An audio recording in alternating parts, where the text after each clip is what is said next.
to the channel. Today I'm going to do just a really quick review of this Novation Launchkey 49. This is the Mark II. I got it for $60 from a guy on eBay.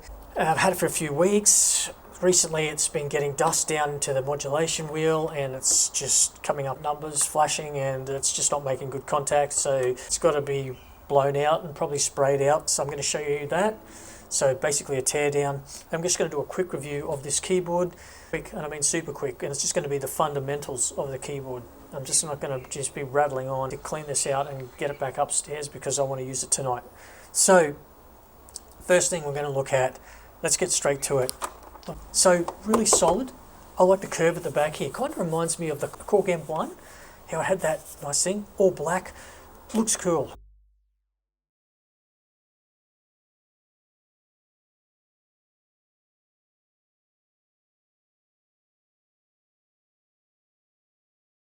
Buttons, fine. They got a nice feel to them.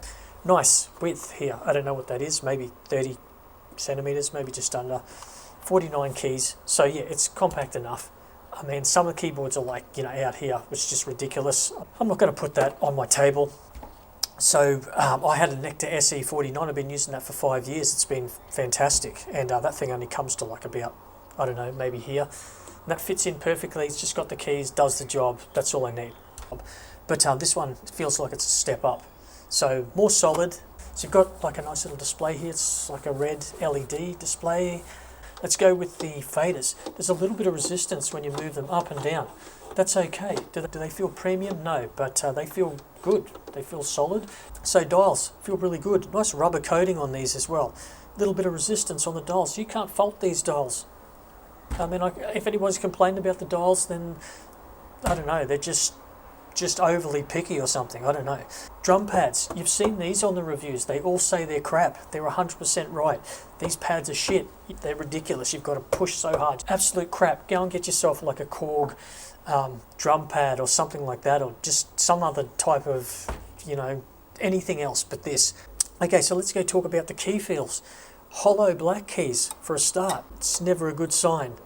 Left and right movement. Creaky, creaky, creaky keys. What's with that Novation?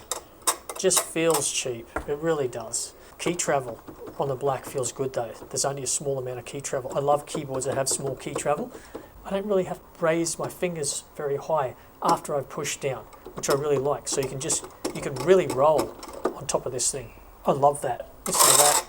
Terrible, terrible, terrible, but doesn't matter because when you press them straight down, it's fine. Key travel wins on this one. Anyhow, it's over the sound of the keys. Let's go to the white keys. The same thing. This has got a nice key travel. Look, if you push down here, you can see here it's only literally 8 mil or something like that. Again, that's my thing. So much better than the Nectar SE49, which is like double the key travel.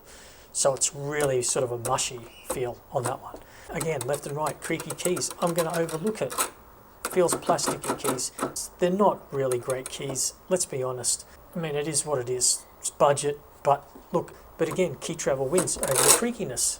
So I'll put up with it. Let's talk about velocity curve, because I think this is one thing that just doesn't get mentioned enough in MIDI reviews.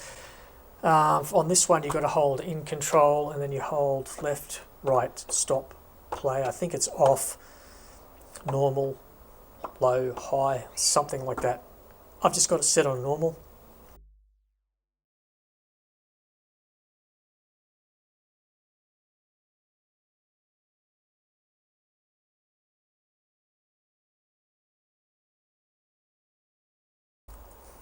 So first thing, let's remove all the fader caps. I've got a little tool here. This is just a kind of like a little angle tool, but you can use whatever you want. Maybe a screwdriver. Just try not to scratch up the plastic too much, but pretty easy to get all these off. The dials might be a little bit harder to remove, but we'll see. Pretty easy to get those off. Let's go to the dials. I think maybe I can just... Oh yeah, these are a little bit harder. Yeah, so a lot of dust around here, so you can see when they sent this to me, they've just cleaned the surface, but there's a lot of dust that's been hiding underneath.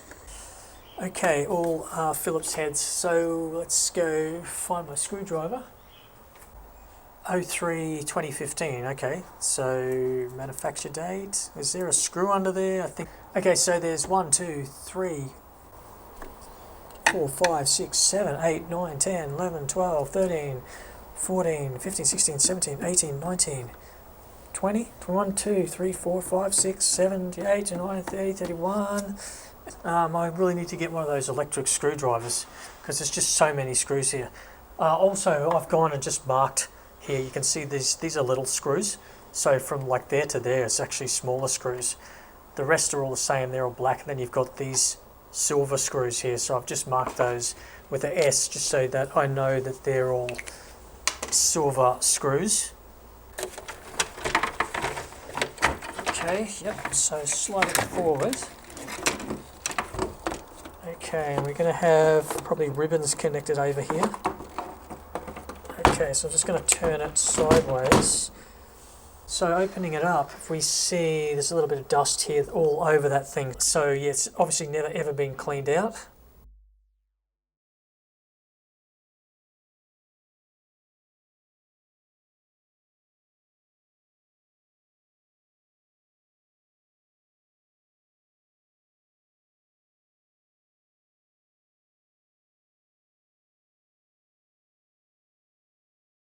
So all at the back there as well, underneath all these keys here is really bad. Yes, so this is going to need the compressor. Also I'm going to spray a little bit of circuit cleaner maybe just to clean this out a little bit more. So I'll have to remove all those. The rest of it seems to be okay. I'm just going to have a quick look at the circuit board. Yeah, really majority of the dust is on these two wheels here. It's got a few capacitors on there. They look to be in okay condition. I mean 2015, so it's not, it's not ancient. Just pretty much having something maybe behind here, leaving it how it is, and then just blowing it out. I think that's probably going to be the best option here. So yeah, for all those people that think that boomboxes are no longer useful, I'm just going to prove you wrong here because they are absolutely fantastic. So I ended up taking off the keyboard here, so let's pull this apart and you can see a lot of dust in behind here on this foam here. Look, didn't think it would be this bad, but I've literally been blowing this thing out now for about the past like 3 minutes.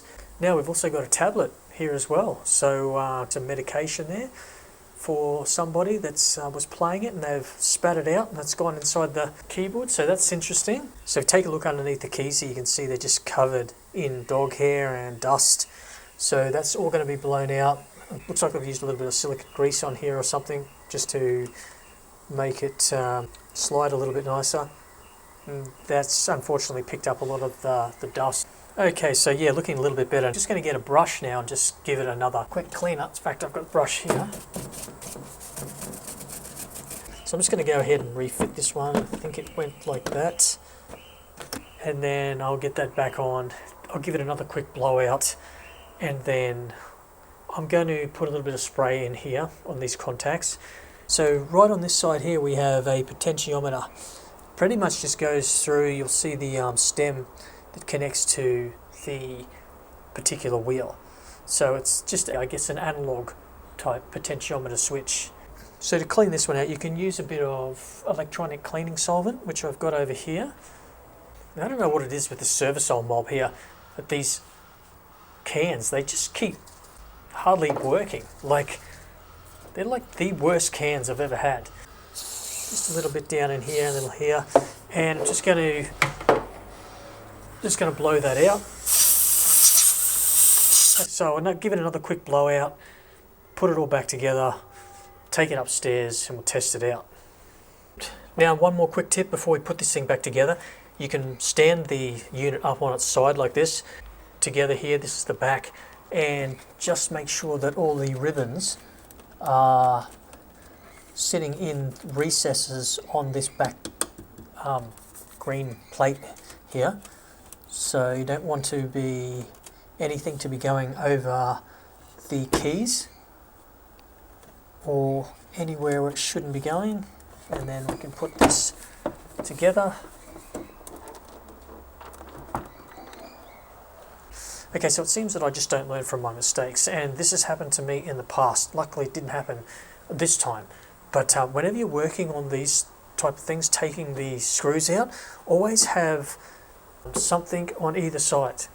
The reason why I do this is because when you remove faders and the dials, now I worked on a keyboard a long time ago, and what happened was I actually had this on the flat bench, and as I was removing this, it actually pushed the one of the fader stems and actually cracked the board. That can happen, so make sure that whenever you're doing this type of work, have something on either side of the keyboard. You can have like towels or something like that just to lift it up, because you really don't want to be breaking those boards, and with all the weight is pushing down on those stems. So I've got the pitch wheel here. Now that one actually doesn't register onto the display here. Doesn't matter, because I feel like that one probably was registering incorrectly as well, even though it's not showing it. So this one should go all the way back to 0. We shouldn't get anything changing on the display, which it was doing originally. So yeah, I'm pretty happy with that. You can see all the faders, they should be registering. Okay, so last thing I want to show you here is the setup for this. So you can see here, this is actually the track that I've got loaded up here, and you can see there's a MIDI curve plug-in, and then you can see that I've got the actual VST, whatever I'm using. This is what the MIDI curve plug-in looks like. So you can see here I've raised the y-axis. What that actually does is it just changes the velocity slope. This works really good with the normal setting. If you had it on the low setting, you'd probably have to change it, or the high setting. With normal here, I really want to go to the peak of the curve. If you are going to use this keyboard, then I definitely suggest getting this program or something similar. This is just a simple one, and it does the job for what I needed to do. So hopefully this does me for a few years. I don't really need to use any of the other stuff that's up here, but it's good to have it just in case. So thanks for watching, and I'll see you on the next project.